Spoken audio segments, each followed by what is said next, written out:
Class 12 তোমাদের একটা গুরুত্বপূর্ণ অধ্যায় পলিমার, যেটা কেমিস্ট্রির একটা খুব ইম্পর্টেন্ট, যেটা তোমরা কেমিক্যাল ইঞ্জিনিয়ারিংয়ে পড়বে, পলিমার টেকনোলজি, সেটা সম্পর্কে বলবো।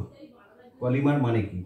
পলি আর মেরস, গ্রিক শব্দ। পলি হচ্ছে বৃহদাকার বড়, মেরস হচ্ছে খণ্ড, বৃহদাকার খণ্ড, অর্থাৎ অসংখ্য ছোট ছোট অণু যুক্ত হয়ে যখন বৃহদাকার অণু গঠন করবে তাকেই আমরা পলিমার বলি। ঠিক আছে, সেরকম পলিমার কম্পাউন্ড কীরকমভাবে আমি উদাহরণসহ বোঝাচ্ছি। ধরো এরকম ছোটো ছোটো অসংখ্য মনোমার যুক্ত হচ্ছে, ঠিক আছে, যুক্ত হয়ে কী হলো? যুক্ত হয়ে সমযোজী বন্ধন দ্বারা যুক্ত হয়ে বৃহৎ আণবিক বিশিষ্ট যৌগ তৈরি হলো, সেটা হচ্ছে পলিমার। এবং যদি দুই আলাদা যখন দু রকম মনোমার যুক্ত হচ্ছে, এটা একটা মনোমার, এটা একটা মনোমার, আবার এইটা একটা মনোমার, এটা একটা মনোমার, আবার এইটা একটা মনোমার, তখন দু রকম মনোমারগুলো অণুগুলো যুক্ত হয়ে যখন বৃহদাকার অনুকরণ করবে, সেইটা এক ধরনের পলিমার। ঠিক আছে, এদের আণবিক ভর খুব উচ্চ, 10,000 থেকে প্রায় 1 লক্ষ পর্যন্ত হতে পারে। ঠিক আছে, এবং বিরাট অণু হতে পারে। তাহলে পলিমেরস থেকে পলিমার কথাটি এসেছে। ঠিক আছে, পলিমার কম্পাউন্ড জানতে গেলে প্রথমেই তোমাদেরকে মনোমার কথাটি আসতে হবে। এরকম অসংখ্য মনোমার যুক্ত যখন পলিমার তৈরি হয়, কী কী পলিমার কম্পাউন্ড তোমরা জানবো, সেই প্রথম উদাহরণগুলো আমি দিচ্ছি। ধরো মনোমার, মনোমার হচ্ছে একটা এন সংখ্যক মনোমার যুক্ত হচ্ছে, N plus N plus N plus N যুক্ত হয়ে কী হলো?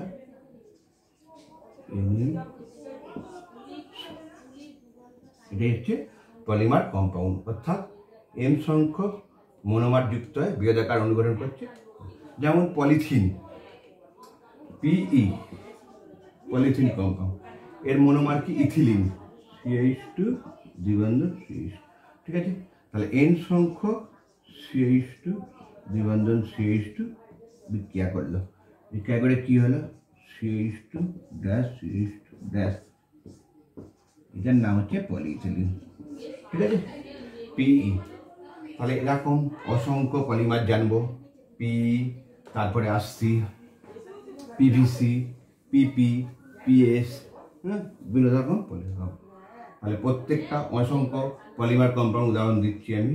পিপি, পিভিসি, পিভিএসি, পিইপি, পিএএন। ঠিক আছে, তারপর হচ্ছে পিএস। ওকে, ধরো আমি তাহলে আর প্রথমেই বলেছি পিই, তারপর পিটিএফই, পলিপ্রোপিলিন, পিপি হচ্ছে পলিপ্রোপিলিন, পিভি হচ্ছে পলিভিনাইল ক্লোরাইড, পি হচ্ছে পলি আর পি হচ্ছে প্রোপিলিন। তাহলে প্রোপিলিন হচ্ছে মনোমার। প্রোপিলিন পিপি কম্পাউন্ডের আমি যদি পলিমার সংখ্যা স্ট্রাকচার লিখি, প্রোপিলিনের স্ট্রাকচার CH CH CH, তাহলে এর এন সংখ্যক মনোমার যুক্ত হবে। ঠিক আছে, যুক্ত হয় কী হবে? দেখো স্ট্রাকচারটা, এই হলো পলিপ্রোপিলিন। এইভাবে পলিমারের স্ট্রাকচারটা লিখতে হবে। ঠিক আছে, এবার আসছে এই পিভিসি। পিভিসি এর মনোমার কি? Vinyl chloride, CH2 দ্বিবন্ধন CH dash Cl। ঠিক আছে, তাহলে এর এন সংখ্যক যদি মনোমার যুক্ত হয় তাহলে কি হবে? Dash CH2 dash CH Cl dash, এটাই হচ্ছে পিভিসি। ঠিক আছে, তড়িৎ অন্তরক হিসাবে কাজে লাগে। তোমরা জানো বাড়ির বৈদ্যুতিক লাইনের যে তার, সেটা পিভিসি পাইপ বা পিভিসি পাইপ যে করছে, জলের পাইপ, এগুলো হচ্ছে পিভিসি। পিভিএসি, polyvinyl acetate. কীভাবে লিখবে? এর মনোমার কি? এন সংখ্যক মনোমার সংকেত লিখছি CH2 দ্বিবন্ধন CH ও CO CH। ঠিক আছে, তাহলে এন সংখ্যক মনোমার যুক্ত হয়ে গেল, যুক্ত হয়ে কী হবে? CH2 dash CH। এই প্রত্যেকটা স্ট্রাকচারের সংকেত তোমাদেরকে শিখতে হবে, কীভাবে পলিমার কম্পাউন্ডগুলো লিখতে হয়েছে। ঠিক আছে, এটা হলো পলিভিনাইল অ্যাসিটেট। এবার হচ্ছে যদি আমি প্যান বলি, প্যান, পলিঅ্যাক্রিলোনাইট্রাইল, এর এন সংখ্যক monomer CH2 দ্বিবন্ধন CH dash Cl। তো কী হবে? ড্যাশ CH2 CH Cl ঠিক আছে, পলি 1 কিলো না। পলিস্টাইরিন PS, এর মনোমার কি? N সংখ্যক।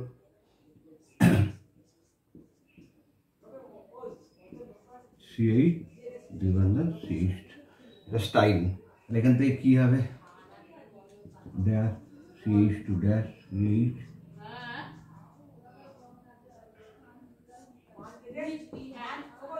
এটাই হলো PS, পলিস্টাইরিন।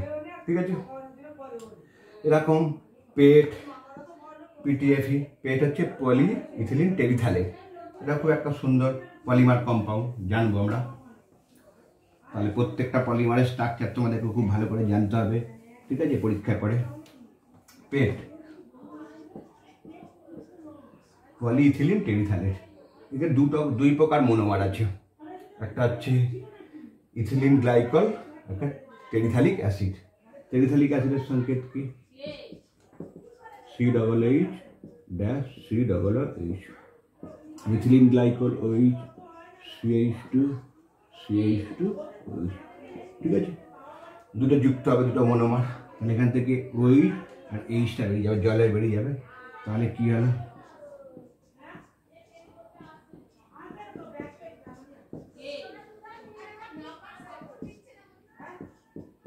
দেখতে পাচ্ছ?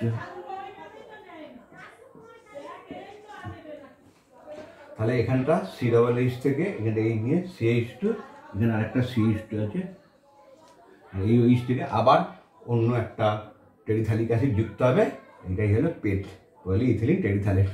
ঠিক আছে, এবার আমরা পলিমারকে কতগুলো শ্রেণীবিভাগে ভাগ করি। যেমন প্রাকৃতিক পলিমার। প্রাকৃতিক পলিমার উদাহরণ কি? তোমরা যা পড়েছো আগের দিনে, nucleic acid, DNA RNA, starch, cellulose, তারপরে হচ্ছে কি বলবো প্রোটিন, এরা হচ্ছে সব প্রাকৃতিক পলিমার। কৃত্রিম পলিমার কি? যেগুলো এতগুলো বললাম, যে পেট, PVC, polyvinyl chloride, polystyrene, polypropylene, এরা হচ্ছে কৃত্রিম পলিমার। আর একটা হচ্ছে অর্ধকৃত্রিম পলিমার। অর্ধকৃত্রিম পলিমার কি? Cellulose nitrate. ঠিক আছে, এরকম একটা উদাহরণ তোমাদের জানতে হবে। এবার গঠন অনুযায়ী পলিমারকে আমরা কীরকমভাবে দেখতে পাবো সেটা তোমাদেরকে আমি বলবো। রৈখিক পলিমার, এরকম পলিমার কম্পাউন্ড হয়, এটা হচ্ছে রৈখিক। শাখাযুক্ত পলিমার, এরকম হচ্ছে শাখাযুক্ত পলিমার। আবার হচ্ছে পলিমার হচ্ছে জালকাকার।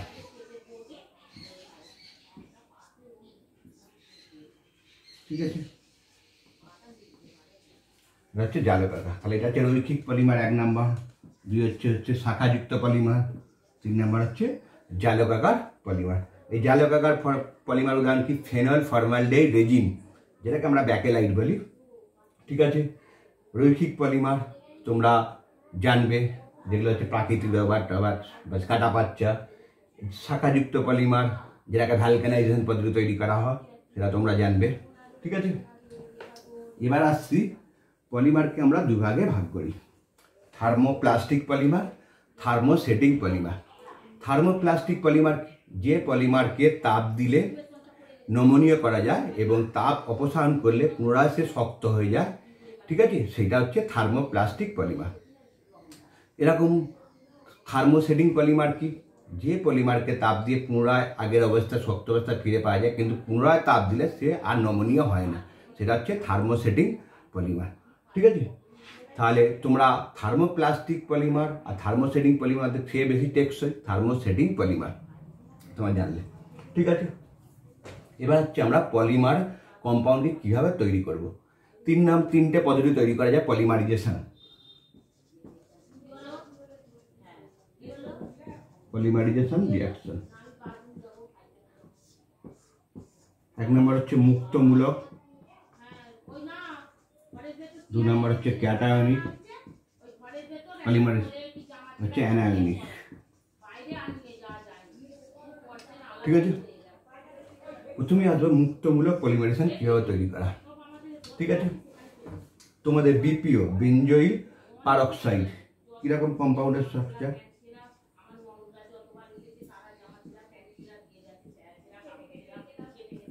এটা হচ্ছে বেনজোইল পারক্সাইড কম্পাউন্ড। এটা যদি ভেঙে যায় তাহলে এখানে মুক্তমূলক তৈরি হবে। এই মুক্তমূলকটাকে আমি শর্টকাটে লিখছি R'। ঠিক আছে, তাহলে এই মুক্তমূলক কম্পাউন্ডটা এইটা ভেঙে যাওয়া মানে এখান থেকে এখানে একটা লোন পেয়ার সৃষ্টি হলো, এখান থেকে একটা ইলেকট্রন জোড় এখানে চলে গেলে, এই ইলেকট্রন জোড় এখানে, তাহলে একটা ডট তৈরি হলো, এটাকে আর ডট বলছি। ইথিলিন কম্পাউন্ডের সঙ্গে তাহলে এইটা এখানে হলো, এই ইলেকট্রন জোড়টা এখানে একটা গেল, এখানে একটা গেল, তাহলে কি হলো আর dash CH2 dash CH2 dot. ঠিক আছে, এটা মুক্তমূলক তৈরি হলো। এ আবার কি করবে, আবার ইথিলিন কম্পাউন্ডের সঙ্গে যুক্ত করবে, তাহলে এইটা এখানে, এটা এখানে, তাহলে কি হলো আর CH2 CH2 dash CH2 CH2 dot. ঠিক আছে, তাহলে এটার নাম কি, ডাইমারিক মুক্তমূলক। ঠিক আছে, বোঝা গেল। এরপর আমি যাব ডাইমারিক ক্যাটায়ন, তারপর ডাইমারিক অ্যানায়নিক দেখাবো। তাহলে এইটা হচ্ছে মুক্তমূলক। তাহলে আমার বেনজোইল পারক্সাইড, যেটা কম্পাউন্ডার হচ্ছে নাম হচ্ছে বিপিও, মনে রাখবে, বেনজোইল পারক্সাইড, সেখান থেকে মুক্তমূলকের মাধ্যমে এই রিয়াকশনটা করে। ওকে, এবার আসছি ক্যাটায়নিক। ক্যাটায়নিক মুক্তমূলক উদাহরণ দিতে গেলে তোমাকে BF3 কম্পাউন্ডের সঙ্গে জলের বিক্রিয়া করতে হবে। করলে কি হবে, F3B OH minus dash dash H plus. ঠিক আছে, এই কম্পাউন্ডার তৈরি হবে। এই কম্পাউন্ডার সঙ্গে যদি তুমি CH2 দ্বিবন্ধন CH ড্যাশ CH3, ঠিক আছে, অথবা এখানটা CH3 দেখ, ঠিক আছে, 2-মিথাইল প্রোপিন কম্পাউন্ডের সঙ্গে যুক্ত করা। তাহলে কি হবে, এটা দেখো, এখান থেকে এইটা এখানে মাইনাস হয়ে যাবে, তাহলে কি তৈরি হবে, CH3 plus CH3 plus CH3 plus plus cationic, এই পজিশনটা ক্যাটায়নিক হলো মানে এখানটা প্লাস হয়ে গেল, এখানটা F3B OH মাইনাস। ঠিক আছে, তাহলে দ্বিজ কম্পাউন্ডটা হচ্ছে টারশিয়ারি কার্বোক্যাটায়ন। তাহলে এই কম্পাউন্ডটা যখন সেকেন্ড ধাপে আবার যদি এর সঙ্গে বিক্রিয়া করে তাহলে কি হবে সেটা এবার দেখো। ধরো CH3 C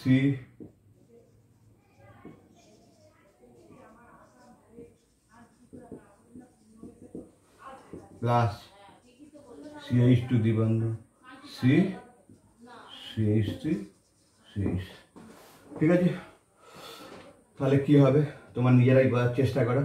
তাহলে এখান থেকে এইটা মাইনাস হয়ে গেল, এটা এর সঙ্গে অ্যাটাক করবে, তাহলে কি হবে CH3 C CH3, ঠিক আছে, CH3 dash CH2 C CH3 CH3 এটা প্লাস BF3 মাইনাস। ঠিক আছে, তাহলে হচ্ছে ডাইমারিক ক্যাটায়নিক পলিমারাইজেশন রিঅ্যাকশন। ঠিক আছে, দুটো কম্পাউন্ড যুক্ত হচ্ছে এইভাবে। তাহলে ক্যাটায়নিক পলিমারাইজেশন BF3 কম্পাউন্ডের সঙ্গে জলের দিলে যে যৌগটা তৈরি হবে সেইটা 2-মিথাইল 1-প্রোপিন কম্পাউন্ডের সঙ্গে এইভাবে পলিমারাইজেশন রিঅ্যাকশন করবে। এটাই হচ্ছে ক্যাটায়নিক পলিমারাইজেশনের উদাহরণ। ওকে, এবার হচ্ছে তোমরা অ্যানায়নিক পলিমারাইজেশন পারবে, এটা উদাহরণ দিয়ে বোঝাচ্ছি। অ্যানায়নিক পলিমারাইজেশন বিউ মাইনাস Li প্লাস, ঠিক আছে, বিউটক্সাইড, এটা হচ্ছে বিউটাইল লিথিয়াম কম্পাউন্ডের সঙ্গে যদি পলি অ্যাক্রিলোনাইড, এটা অ্যাক্রাইল কম্পাউন্ড যুক্ত করি তাহলে কি হবে, এখানটা দেখো, এখানে চলে গেল,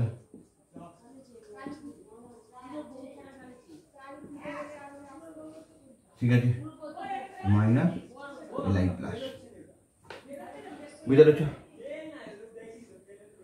এটা এখানে সরে গেল মানে এখানে মাইনাস হলো, তাহলে এই যে বিউটক্সাইড এখানে ক্যাটায়নিকের সঙ্গে একান্ত হলো, তাহলে এখানটা এই কম্পাউন্ডটা তৈরি করলো।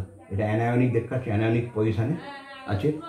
This compound is second term যদি আবার এটাকে যদি অ্যাক্রিলোনাইট্রাইল CH2 CH3 এর সঙ্গে বিক্রিয়া করে তাহলে আবার সেটা এখানে সরে গিয়ে এই পোর্শনটা এখানে অ্যাটাক করবে, তাহলে কি হবে বিউ CH2 CH3 dash CH2 CH3 minus Li plus. ঠিক আছে, ডাইমারিক অ্যানায়নিক পলিমারাইজেশন কম্পাউন্ড। তাহলে পলিমারাইজেশন রিঅ্যাকশন আমরা তিনটে সিস্টেমে দেখতে পাচ্ছি। এক নম্বর মুক্তমূলক, ক্যাটায়নিক পলিমারাইজেশন, 3 হচ্ছে অ্যানায়নিক পলিমারাইজেশন। ঠিক আছে, উদাহরণগুলো তোমরা বুঝতে পেরেছো। ওকে, এবার আসছি দুটো পলিমারেজ কম্পাউন্ড তোমরা জানবে খুব টেকসই, যেটা হচ্ছে নাইলন 6C, খুব ইম্পর্টেন্ট পরীক্ষায় পড়ে। নাইলন 6C আর হচ্ছে নাইলন 6। ঠিক আছে, নাইলন 6C এর দুটো মনোমার তোমরা জানবে, hexamethylene diamine plus adipic acid.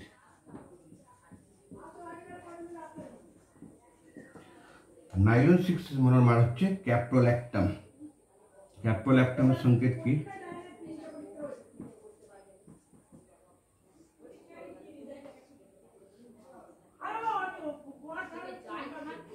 ঠিক আছে, এটা হচ্ছে ক্যাপ্রোল্যাক্টাম এর মনোমার, মনে রাখবে ক্যাপ্রোল্যাক্টাম। ওকে, তাহলে নাইলন 6C পলিমারটা কিভাবে তৈরি হবে বিক্রিয়া? হেক্সামিথিলিন ডাইঅ্যামিনের সংকেত কি? NH2 CH2 whole C NH। Adipic অ্যাসিডের সংকেত কি? COOH dash CH2 whole 4 dash COOH। ঠিক আছে, এখান থেকে H আর ওই জল বেরিয়ে যাচ্ছে, তাহলে কি হচ্ছে?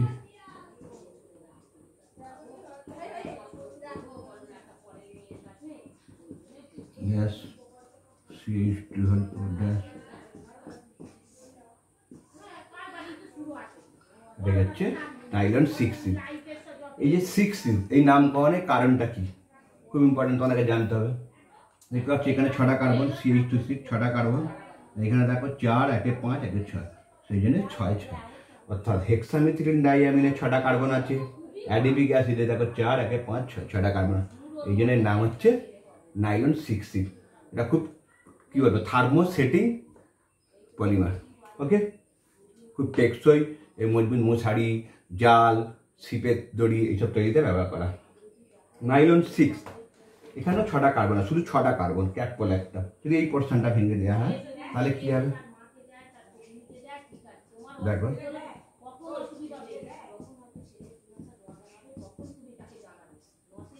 বুঝতে পারছো? এটা 1 নাম্বার, এটা 2 3 4 5,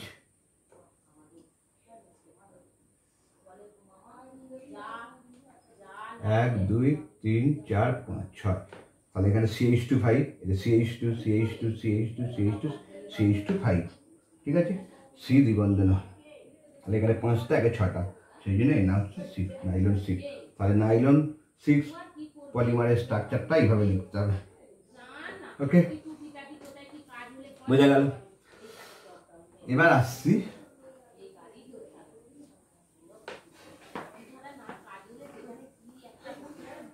ব্যাকেলাইট। ঠিক আছে, যেটাকে আমরা ফেনল এবং ফর্মালডিহাইডের পলিমার বলি। ঠিক আছে, কিরকম? ফেনলের সঙ্গে যদি ফর্মালডিহাইডে বিক্রিয়া করা তাহলে কি হবে? এটা অর্থ আর একটা প্যারা পজিশনে যৌগ তৈরি হবে। ঠিক আছে, ওকে। এই কম্পাউন্ডকে যদি অতিরিক্ত ফর্মালডিহাইডের সঙ্গে বিক্রিয়া করা তার নভলক কম্পাউন্ড তৈরি হবে। সেই নভলক কম্পাউন্ডটা যখন পলিমারাইজ করবে সেটাই ব্যাকেলাইট হবে। সেই নভলক কম্পাউন্ডটা কি সেটা তোমাকে প্রথম জানতে হবে। দেখো,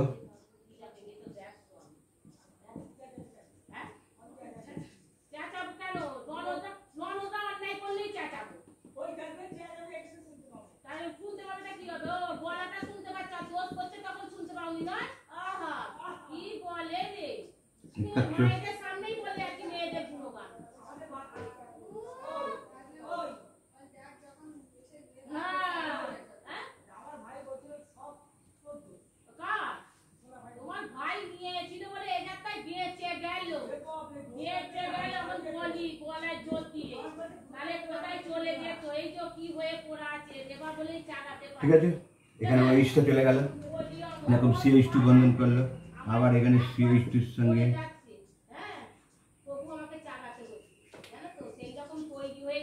CH2 এর সঙ্গে যুক্ত হলো।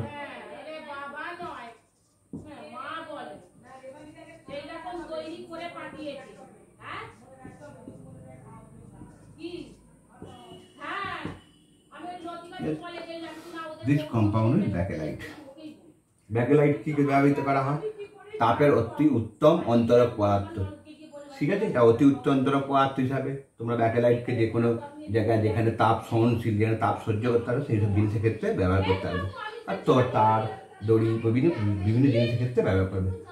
এবং এই যে কম্পাউন্ডটাকে প্রথমে যে ওই CH2 যেটা সেই যে রং শিল্পে নভলক কম্পাউন্ড তৈরি হবে সেটা একটা পলিমার। তাহলে ফেনল আর ফর্মালডিহাইড থেকে যে কম্পাউন্ডটা তাকে বলা ব্যাকেলাইট। ঠিক আছে, এটা খুব ইম্পর্টেন্ট, তোমরা জানবে। এবার আসছি কৃত্রিম পলিমার। ঠিক আছে,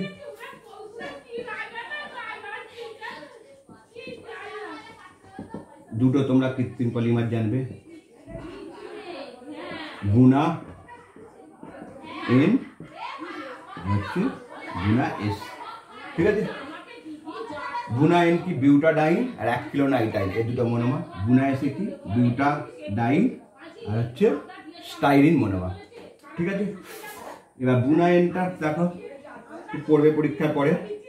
গুণা N butadiene CH2 দ্বিবন্ধন CH dash CH2, এটা বিউটাডাইনের সংকেতের নাম। আর হচ্ছে acrylonitrile CH2 দ্বিবন্ধন CH dash CN। ঠিক আছে, এই দুটো মনোমার যুক্ত হয় এই বিউটাডাইন গুণা N তৈরি হয়। ঠিক আছে, গুণা S কি CH2 দ্বিবন্ধন CH ড্যাশ CH2 এর সঙ্গে স্টাইরিন কম্পাউন্ড যুক্ত হয়ে কি হবে, গুণা S তৈরি হয়। পরীক্ষা খুব পরে এটা ইম্পর্টেন্ট, খুব মনে রাখবে, কৃত্রিম বা সংশ্লেষিত পলিমার। ঠিক আছে, স্ট্রাকচারটা তোমরা লিখতে পারবে। এটার সঙ্গে এটা যখন যুক্ত হবে তখন দেখিয়ে দিচ্ছি কীভাবে লিখবে। CH2 ড্যাশ CH দ্বিবন্ধন CH dash CH2 dash CH2 CH CN। ঠিক আছে, এইভাবে পলিমারটা লিখতে হবে, বুনাইন পলিমারটাকে। এটাও ঠিক এইভাবে একইভাবে লিখবে। এখান থেকে সরে গিয়ে এখানে দ্বিবন্ধনে যাবে, এখানটা তখন এইটার সঙ্গে বন্ধন করবে, এইটার সঙ্গে বেঞ্জিনটা নিচের দিকে থেকে N সংখ্যক যুক্ত হবে। ঠিক আছে, এটা কৃত্রিম পলিমার। এবার হচ্ছে প্রাকৃতিক রবার এবং গাঁটা পাচ্ছে, সেটা কি আইসোপ্রিন কম্পাউন্ড। সেই আইসোপ্রিন কম্পাউন্ডের দুটো আইসোমার পাওয়া যায়, একটা সিস আইসোমার, একটা ট্যান্স আইসোমার। সিস আইসোমারকে আমরা প্রাকৃতিক রবার বলি, আর ট্যান্স আইসোমারকে আমরা গাঁটা পাচ্চা বলি। এখানে আইসোপ্রিন কম্পাউন্ডটা কি, 2-মিথাইল-1,3-বিউটাডাইন CH2 দ্বিবন্ধন C CH3 dash CH 2-মিথাইল 1 2 3 4 1,3-বিউটাডাইন। এটা কি বলে আইসোপ্রিন কম্পাউন্ড। ঠিক আছে, এই দুটো কম্পাউন্ডের আমি যদি সিস আইসোমার ট্যান্স আইসোমার লিখি তাহলে কি হবে,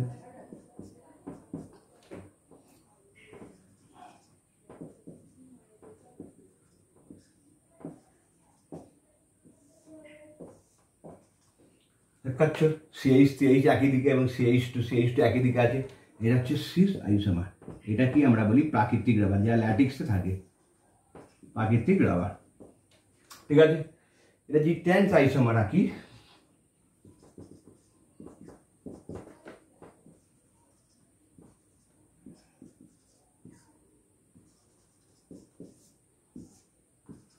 এটা কি বলাচ্ছে গাঁটা পাচ্চা।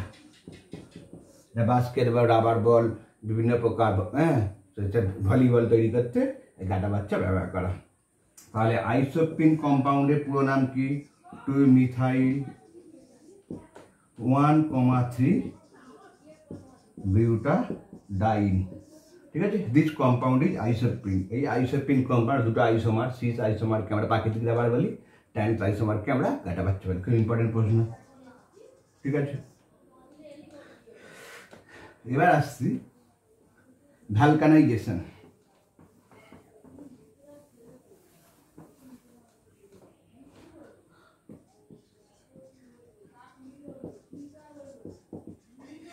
ভ্যালকানাইজেশন।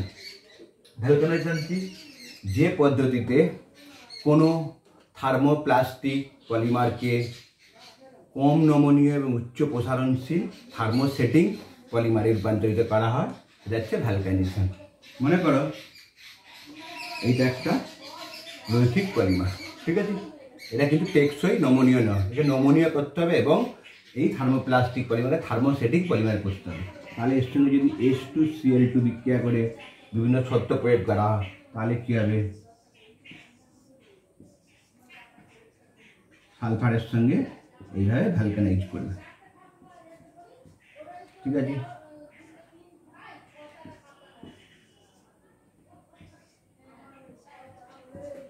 এটা হচ্ছে ভ্যালকানাইজেশন রবার। এর ফলে রবার অন্তত টেকসই মজবুত হয়, ঠিক আছে, এবং উচ্চ ঘাতস হয়, সহনশীল হয়, ফলে সহজে ছিঁড়ে যায় না। হাইলি ইলাস্টিসিটি হয়, যেটাকে বলে পূর্ণ স্থিতিত্ব, হাইলি ইলাস্টিসিটি, ঠিক আছে? এই ধর্ম বজায় রাখার জন্য ভ্যালকানাইজেশন পদ্ধতি প্রয়োগ করতে হয়, ঠিক আছে?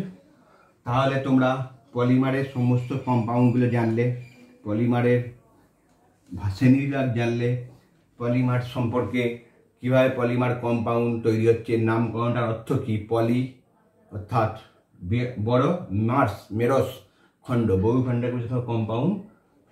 একটা পলিমার তোমাদেরকে বলবো PTFE, পলিটেট্রাফ্লোরোইথিলিন। তাহলে এখানে মনোমারটা কি? CF2 দ্বিবন্ধন CF2, ঠিক আছে? টেট্রাফ্লোরোইথিলিন, এই মনোমারটা যুক্ত হয় কী হবে? CF2 ড্যাশ CF2, এটা কি বলা? PTFE, টেফলন বা টেফলন রং শিল্পে ব্যবহার করা হয়। এশিয়ান পেন্টে আরও মজবুত করা, টেকসই করার জন্য PTFE ব্যবহার করা হয়, ঠিক আছে? এবার আসছি আমরা যে পলিমার বায়োডিগ্রেডেবল, নন বায়োডিগ্রেডেবল। যে সমস্ত পলিমার হচ্ছে জৈব বিয়োজ্য, অর্থাৎ জলের দ্বারা বা ব্যাকটেরিয়ার দ্বারা সহজে পাচিত হবে, সেটা হচ্ছে বায়োডিগ্রেডেবল পলিমার। যেমন প্রোটিন, DNA, RNA, স্টার্চগুলো, এরা হচ্ছে biodegradable polymer. Non biodegradable polymer কি? আমি এতগুলো যে বলেছি, PE polyethylene, PS polystyrene, PP polypropylene, PVC polyvinyl chloride, PVAC polyvinyl acetate, PAN polyacrylamide, এরা হচ্ছে সব নন বায়োডিগ্রেডেবল পলিমার, ঠিক আছে? এই পলিমারগুলো ব্যবহার কি, এই পলিমারের ব্যবহারের কুফল কি, ঠিক আছে? এই পলিমার কি শিল্পে লাগে? টার শিল্পে। যেমন ভ্যালকানাইজেশন রবার এমনি রবার অপেক্ষা কেন টেকসই হয়, তাহলে সেই পলিমার টেকনোলজি তোমরা কেমিস্ট্রির একটা গুরুত্বপূর্ণ চ্যাপ্টার যেটা ইঞ্জিনিয়ারিং আছে পলিমার, সেই পলিমার টেকনোলজি সম্পর্কে তোমাদেরকে পড়তে হবে। তাহলে পলিমার হচ্ছে মোস্ট ইম্পর্টেন্ট অফ কেমিস্ট্রি, ঠিক আছে? অর্গানিক কেমিস্ট্রির একটা অধ্যায়, এটা তোমরা জানলে, ঠিক আছে? আর কি? আর পর কেমিস্ট্রি পলিমার সম্পর্কে তোমাদেরকে আমি সবই বলে দিয়েছি। এবার হচ্ছে জিগলার ন্যাটা ক্যাটালিস্টটা কি, একটা বলে দিই উদাহরণটা, খুব পরীক্ষার পরে। জিগলার ন্যাটা ক্যাটালিস্ট, ঠিক আছে? এটা কি? Titanium chloride TiCl4, aluminium টেট্রাইথাইল C2H5O3, এর মিশ্রণকে বলা হয় জিগলার ন্যাটা ক্যাটালিস্ট। কী কাজে লাগে? যে কোনো ইথিলিন কম্পাউন্ড থেকে যে পলিথিন তৈরি হয়, সেটা দুটো হয়, নিম্ন ঘনত্ব বিশিষ্ট, একটা উচ্চ ঘনত্ব বিশিষ্ট। উচ্চ ঘনত্ব বিশিষ্ট যখন পলিথিন তৈরি করা হয় ইথিলিন থেকে, তখন এই জিগলার ন্যাটা অনুঘটক TiCl4 আর Al C2H5O3, অ্যালুমিনিয়াম টেট্রাইথাইল, এই কম্পাউন্ডের সঙ্গে উচ্চ চাপ সত্ত্বে বিক্রিয়া করলে কি হয়? উচ্চ ঘনত্ব বিশিষ্ট পলিথিন তৈরি হয়, ঠিক আছে?